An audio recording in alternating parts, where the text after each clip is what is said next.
over the weekend, it was reported that ISIS attacked 3 American soldiers in Syria. Along with that, there was another attack at Bondi Beach in Australia, which is now being called as an anti-Semitic attack. We're talking about 3 major events here that happened in one weekend, guys.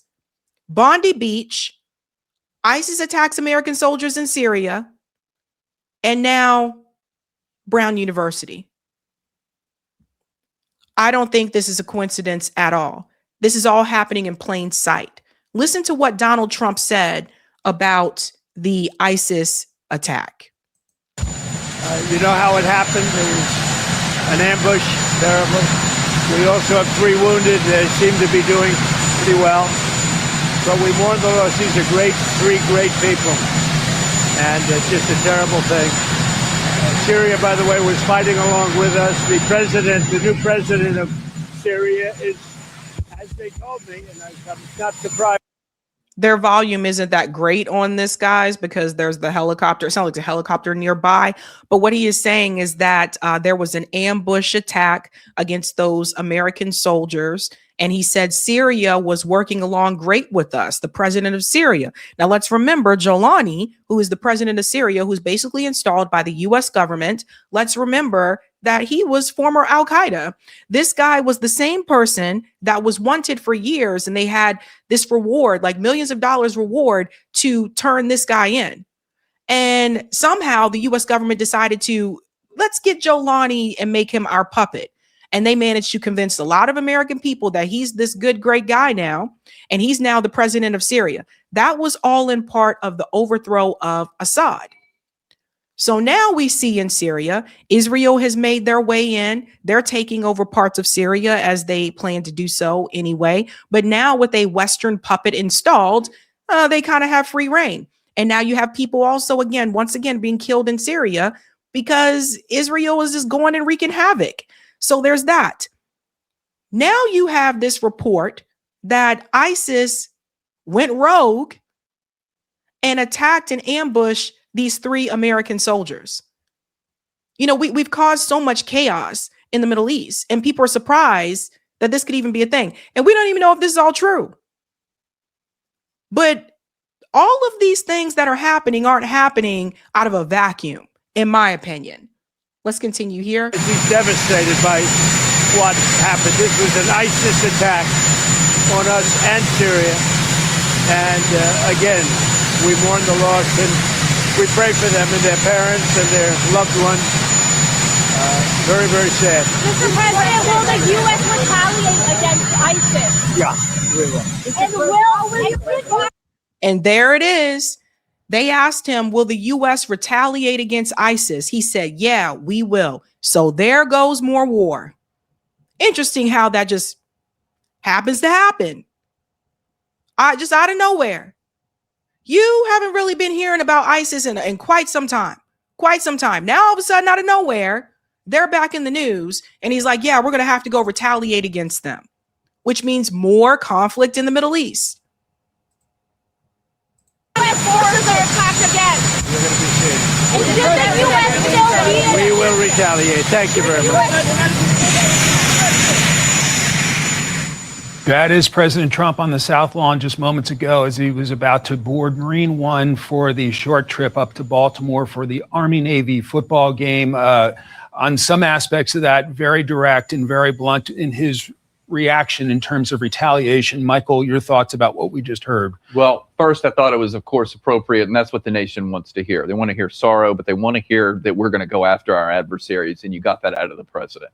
What was also interesting to me, though, was the president's knowledge of what's going on in Syria generally. Remember, there's a new leader there, and we actually had him over here to the United States, and we've been experimenting with loosening some of the sanctions so that they might be able to grow economically. He's not already talked with this new president of Syria. He's expressing solidarity with him. He's saying they were attacked also in addition to us. So he's sort of growing the conflict outward and saying, you all need to help us. This is against the both of us, and we need to band together and align to make sure that we can kill off ISIS in your territory. They are already aligned. See, this is the problem with corporate media. He is trying to persuade the American people that there's no alignment there. They were aligned the moment that al-Assad was overthrown and he was installed. And both administrations supported that, by the way. Remember, Assad was overthrown under the Biden at the very end of the Biden administration. Biden and Trump support Jolani being president of Syria because it points to their greater foreign policy interests in the Middle East. So again, we see this collaboration with both these parties when it comes to the Middle East. But this commentator here is trying to make people think that, okay, they don't work together, but now they're going to have to work together. They've been working together. They've been together. That's how he got there. He didn't wake up one day and was just like, oh, I think I'm going to try to be president of Syria. They installed him. They've been aligned from the jump, from the get-go. So now they'll try to get Syria and, of course, also Israel to jump in here and say, let's fight these guys. We got to fight back against ISIS. You wouldn't even have an ISIS if it wasn't for the overthrow of Saddam Hussein. This is something that they won't say this on corporate media. Of course, the U.S. government isn't going to tell you this. Had the U.S. government had left Saddam Hussein alone, had they kept their nose out of his country and his business, you wouldn't have had ISIS. Once they overthrew Saddam Hussein, that opened the door for ISIS to rise. This is the thing about overthrowing these leaders in other countries. While you may or may not like them, it's really none of your damn business. But for most of them, while those leaders are in power, they were able to keep certain factions like that in check. Saddam Hussein was able to keep an ISIS from forming. But the moment the U.S. government came and they toppled him, boom, bam, boom, there's the ISIS. I would go as far as to say, as the commenter said in the chat, the U.S. basically did create ISIS. So they had a reason to fight him. Another reason to go into the Middle East and wreak havoc on more people in another country. And that's how this works. This guy is not going to tell you that. Otherwise, he would not be on Fox News. Ay, ay, ay. Becca, your thoughts on the tone from the commander-in-chief there? No, I mean, it's pitch perfect. Wishing well for the families who are obviously just grieving and finding out all about this today. But then also, yes, of course, we are going to retaliate. And also interesting, I was looking to see what he would say about Ahmed al-Shara, the new president of Syria too. He quickly made the point that he has spoken with him. So look, I mean, it's a risky decision, what we're doing here, but we're trying, we, the United States, are trying to have a country in the region that is, we understand it's not a liberal Jeffersonian democracy. It's still a difficult place, but it's pro-America at this point. It's a huge improvement over Bashar al-Assad, who is now hiding out in Russia, by the way, because he was a puppet of the Iran regime. And so you do want to have but that also puts a lot of pressure and onus on this new regime to make sure that their area is secure for U.S. forces who are going to be operating there. So I think there's still going to be more to come to hear the consequences and hear what else is going to happen with our relationship with that new regime as well. So 3 American soldiers attacked by ISIS, allegedly, and the response is, let's send more American soldiers there. Guys, look, I know I come from a military family, and I know I've said this before, but I'm going to say it again. Guys, get out of the military. Get out.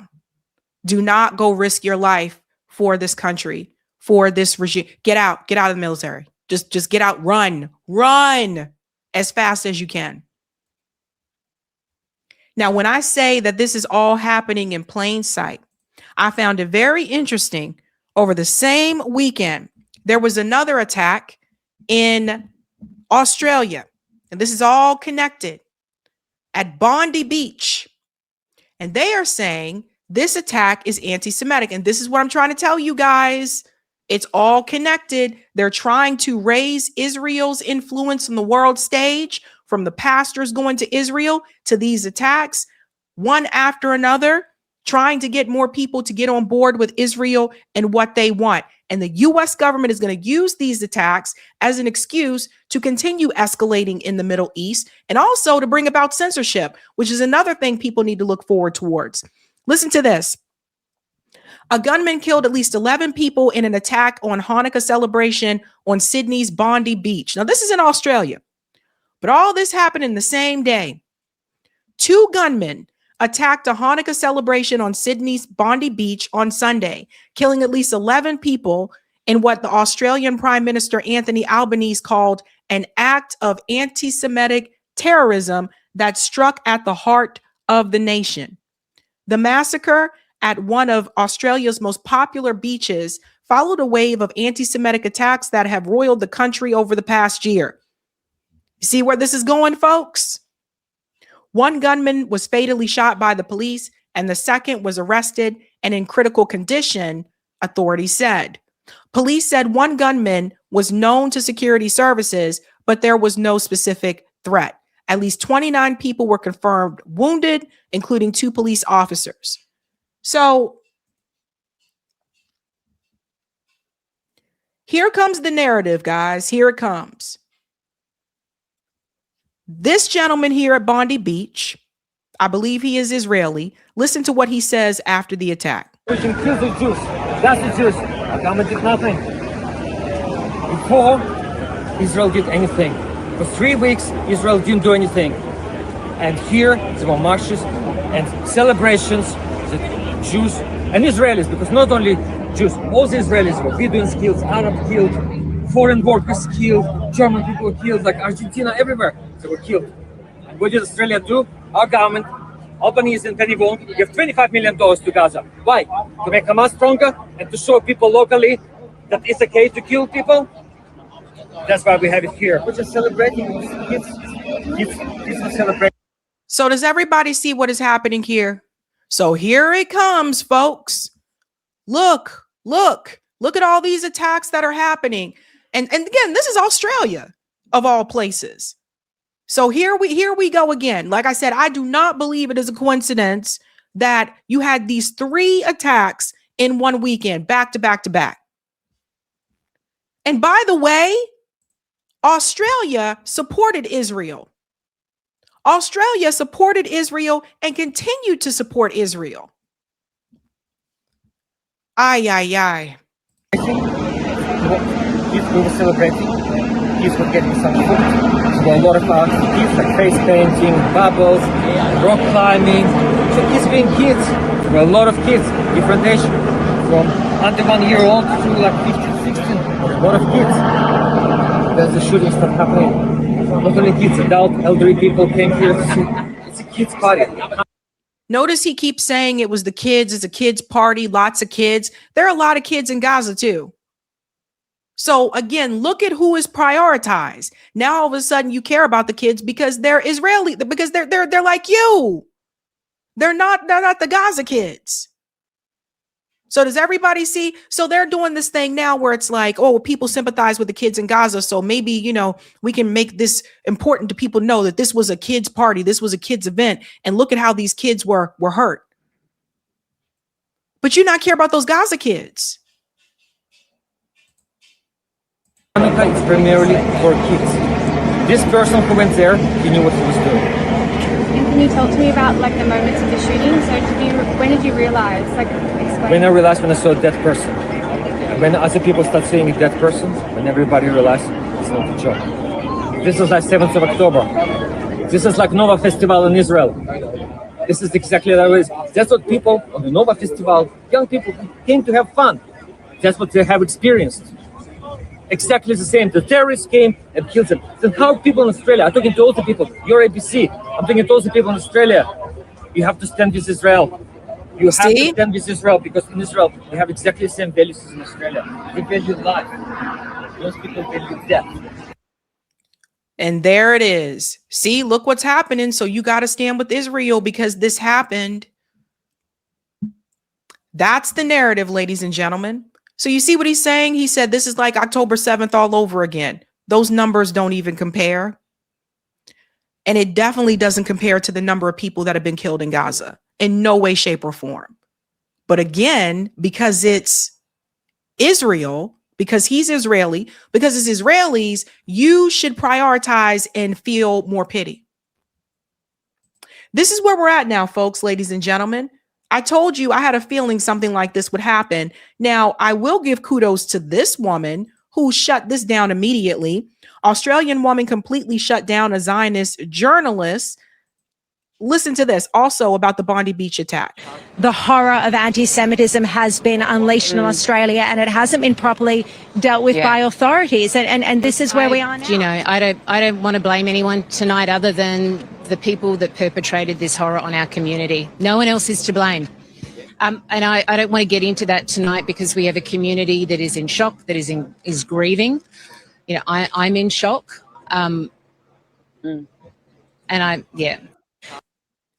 So kudos to that woman for not falling for the BS, because that's what she was trying to do. She's like, don't you see this increase in this wave of anti-Semitism that is happening? Don't you see this? And so who jumped in to try to save the day? Well, according to Randy Fine, he is pretending as though the person who did that was apparently Israeli. Listen to this. The religion of peace strikes again. How many Muslim attacks do there have to be until we say enough? Angry and brokenhearted for those kids, for those killed for simply praying. But what Randy Fine doesn't tell you, and this is intentional from my opinion, how many Muslim attacks do there have to be until the religion of peace strikes again? Guess who stepped in and put this here to save the day? This is the hero who stopped Bondi Beach shooter. An update on Ahmed from his cousin. Ahmed Al-Ahmed stopped one of the shooters at Bondi Beach. This guy is now seen as a hero. He is Muslim. But Randy Fine doesn't want you to know this. So I'll let you hear what his brother has said. So here's the guy here. He's a hero. And still he's in the hospital and we don't know exactly what's going inside. But they said the doctor, he's very okay. And next 2 hours, they let us to go in and see Ahmed because he's still inside and he do the operation.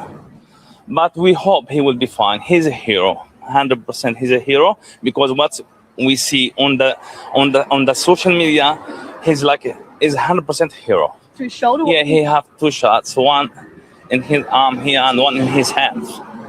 And have you been able to talk to him today? No, because I come when I see what's happening, and I come here to see him. But they said he's not allowed to go inside because he has to make an operation, whatever. I'm still waiting to see him. So what people like Randy Fine are not telling you is that the guy who jumped in to save the day is Muslim. He jumped in to save the Israeli people. But Randy Fine won't tell you that. And this is why they want to get a hold of social media. This is why the US government, they want to crack down on social media because they don't want you to hear what I just showed you. This is really important for people to see this. And on top of that, Benjamin Netanyahu comes onto the stage and parrots this lie, not telling you who actually stepped in to save the people. This is all coordinated. Listen to this.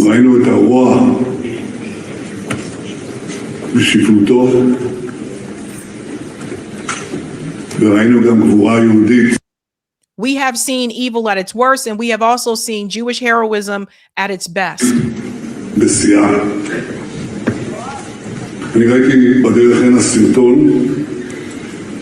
I saw on the way here a video of